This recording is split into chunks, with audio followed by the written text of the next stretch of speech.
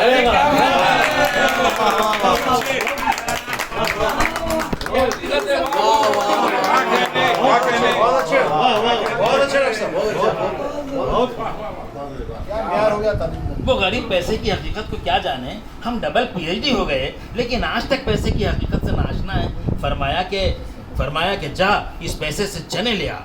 جب چنے آ گئے تو اعلیٰ حضرت نے کچھ چینی تشتریاں منگوائیں اور اس میں اپنے دست مقدس سے کچھ چنے رکھے اور حکم دیا کہ اس شاہی سوغات کو مہر بند کیا جائے اور روسا اور وزراء کو بھیجا جائے.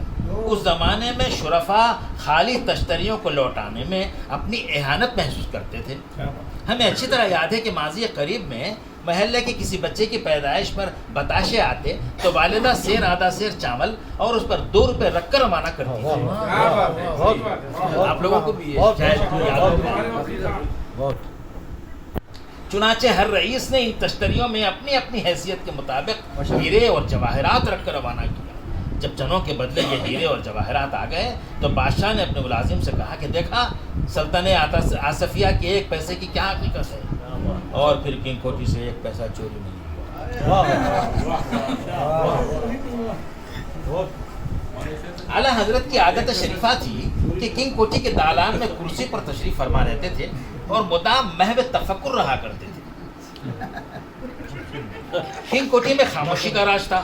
پرندے تک آواز لگاتے ڈرتے تھے اور کبھی کبھی والا جہاں کی آواز گونجتی تھی کہ اونٹ کا بول, کھاوے کا بول, اور آواز کے نکلتے ہی چیز حاضر کی جاتی تھی اور پھر خاموشی.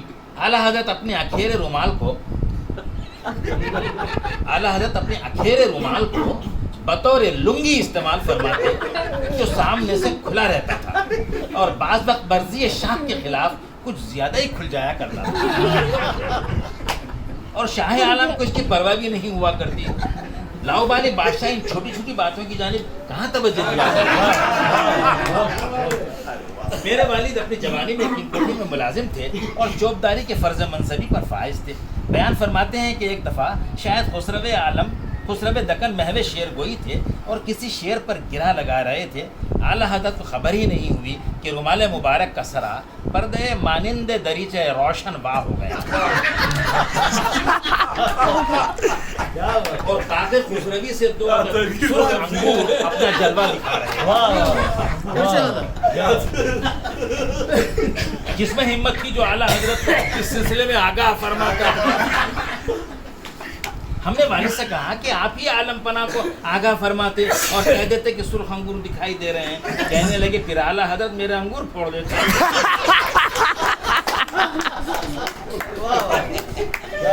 ہم نے بھی بعض لاؤبالی اشخاص کے انگوروں کو بلکہ انگوروں کے ساتھ فلفل خفیف کو بے پردہ دیکھا ہے, لیکن آگاہی سے میں اس لیے گریز کیا کہ کہیں موصوف شرمندہ نہ ہو جائیں. ایک حضرت کو دیکھا کہ لنگی زیب تن فرمائے رکشا میں بیٹھے ہیں اور ٹانگ پر ٹانگ رکھی ہے, نیچے کا سرا بہت نیچے اور اوپر کا سرا بہت اوپر اٹھ گیا ہے. معلوم ہوتا تھا کہ انڈوں پر سانپ لوٹ رہا ہے. ہم نے اشارہ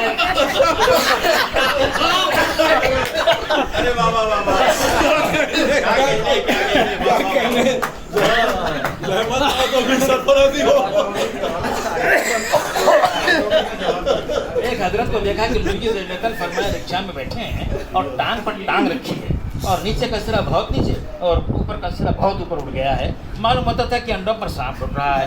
ہم نے اشارہ کیا تو غصے میں آ گئے اور کہنے لگے تمہارے باپ کا کیا جا رہا ہے, چلو نکلو. اور ہم شرمندہ ہو کر واقعی نکل گئے. ہندوستان کا شاید ہی کوئی اور بادشاہ فقیر رنگ اختیار کیا ہو. دیکھا تو یہ جاتا ہے کہ بادشاہ تو رنگ رلیاں منانے میں اپنا جواب نہیں رکھتے, یہاں تک کہ تاریخ میں کوئی تو رنگیلے شاہ کے نام سے یاد کیا جاتا ہے. میر عثمان علی خان بہادر جی وہ بادشاہ گزرے ہیں جنہوں نے فقیری رنگ کو اس حد تک اختیار کر لیا تھا کہ اپنی ذات کے لیے شاہ دکن نے نئی ٹوپی خریدی نہ اوڑھنے کے لیے نئی کمبل. لال ترکی ٹوپی میل سے آدھی سے زیادہ سیاہ ہو چکی تھی اور کمبل کوہنگی کے سبب روزن دار. ہوا خواہوں نے بارہا اصرار کیا لیکن موصوف نے ہمیشہ ہی ٹال دیا اور فرمایا کہ اس جاڑے کا موسم ماں بدولت کسی کمبل میں گزارنا چاہتے ہیں۔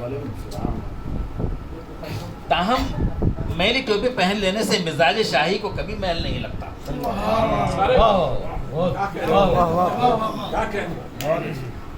تاہم میلی ٹوپی پہن لینے سے مزاج شاہی کو کبھی میل نہیں لگتا۔ بادشاہوں کی بادشاہی رخصت ہو سکتی ہے لیکن مزاج خسروی سے خوی فیاضی کبھی رخصت نہیں ہوتی۔ خود کے لیے یہ کفایہ شاعری تھی اور ملک و ملت کے لیے کشادہ دستی اور فیاضی کی وہ مثال قائم کی جو شاید ہمیشہ مثال ہی رہے گی۔ اعلیٰ حضرت ایک مدت تک تو راج پرمکھ رہے، بعد ازاں انہیں اس عہدے سے بھی محروم کر دیا گیا۔ ویسے کئی بادشاہوں کو عہدے کی تمنا بھی ہوا کرتی ہے، وہ تو خود عہدہ نواز ہوا کرتے ہیں۔ تاہم جب ہندوستان کے وزیر اعظم لال بہادر شاستری کا دور آیا اور ملک کی معاشی حالت خستگی کی معراج پر جا پہنچی، طرفہ یہ کہ چین نے حلہ بول دیا تو رہنماؤں کی بولتی بند ہو گئی۔ تعاون کا اعلان ہوا کہ جو جس قدر دینا چاہتا ہے دان کر سکتا ہے اور ملک و ملت پر قربان کر سکتا ہے۔ شاستری جی کی یہ درد بھری آواز جب گوش مبارک تک جا پہنچی تو اعلیٰ حضرت نے اپنے خزانوں کے منہ کھول دیے اور 50 ٹن سونے کے عظیم الشان صنادیق جو مملکت آصفیہ کی رہی صحیح پونجی تھے اپنے ملازمین کے ذریعے وزیر اعظم کی خدمت میں پہنچا دیا اور تعاون کی ایک شاندار مثال قائم کی۔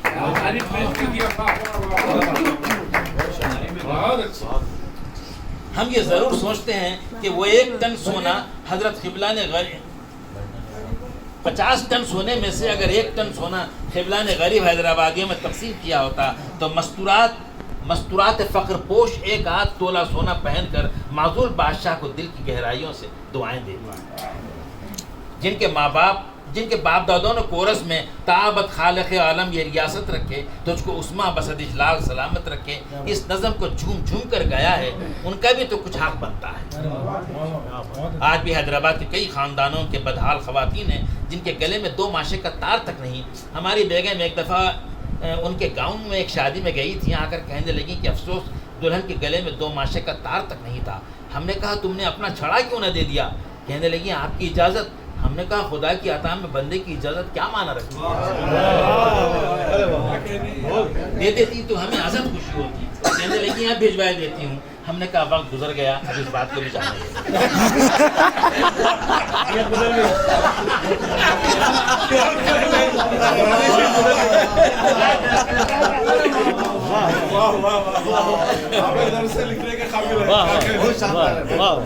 ہر سخن موقع وہ ہر نقطہ مقامی دار ہے۔ غرض ایسے پرآشوب دور میں اعلیٰ حضرت نے 50 ٹن سونا حکومت ہند کے حوالے کر دیا۔ تاہم دہلی سے یادگار ماضی اپنے خالی صنادیق ضرور منگوا لیے، شاید انہیں ان صندوقوں کو خالی دیکھ کر اعلیٰ حضرت کو زیادہ خوشی ہوئی۔ یہ ایسا کردار ہے جو بادشاہوں میں کم کم ہی دکھائی دیتا ہے۔ تاہم تادم آخر وہ ایک بحر عطا اور دریائے نوازش رہے اور اس بحر فیض کی فلک بوس موجیں کبھی سطح بوس نہیں ہوئیں۔ وہ مہر و کرم کا ایک سونامی تھے جس نے نہ صرف اپنے خطے کو بلکہ اس کی اٹھتی ہوئی موجوں نے بڑھ چڑھ کر دوسرے خطوں کو بھی جی بھر سیراب کیا۔ ایسی قلندر طبع شخصیت کے لیے بولا جاتا ہے حق مغفرت کرے عجب آزاد۔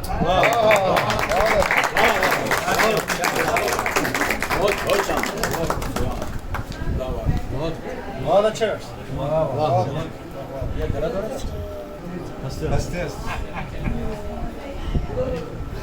پانی